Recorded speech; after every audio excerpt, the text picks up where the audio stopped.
તો બાંગ્લાદેશમાં જે રીતે હિન્દુઓની હત્યા થઈ રહી છે તેને અમદાવાદમાં પણ પ્રત્યાઘાત પડ્યા છે। ઘાટલોડિયાના પ્રભાત ચોક વિસ્તારમાં વિશ્વ હિન્દુ પરિષદ દ્વારા વિરોધ પ્રદર્શન કરવામાં આવ્યો। વહેલી સવારે વિશ્વ હિન્દુ પરિષદે વિરોધ નોંધાવીને રોષ ઠાલવ્યો। ભારતમાં ગેરકાયદેસર રહેતા બાંગ્લાદેશીઓને ચીમકી આપી ભારત છોડી પોતાના દેશ પરત જાઓ તેવી ચીમકી વિશ્વ હિન્દુ પરિષદે આપી છે। છેલ્લા ઘણા સમયથી બાંગ્લાદેશમાં હિન્દુઓ પર અત્યાચાર થઈ રહ્યો છે।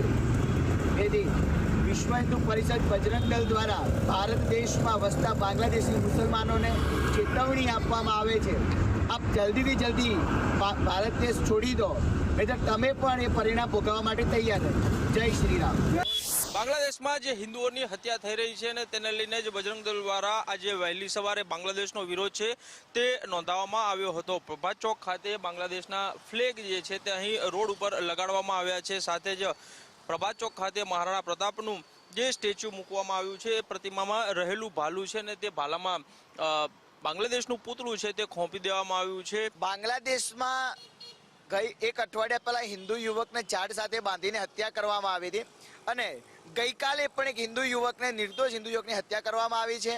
અમે ભારત દેશમાં રહેતા દરેક બાંગ્લાદેશી મુસલમાનો ચેતવણી આપીએ છીએ, જલ્દીથી જલ્દી ભારત દેશ છોડી દો। મહારાણા પ્રતાપે જેવી રીતે મુગલોની હાલત કરી હતી એવી રીતના બજરંગ દળ પર તમારી હાલત એવી રીતે કરશે।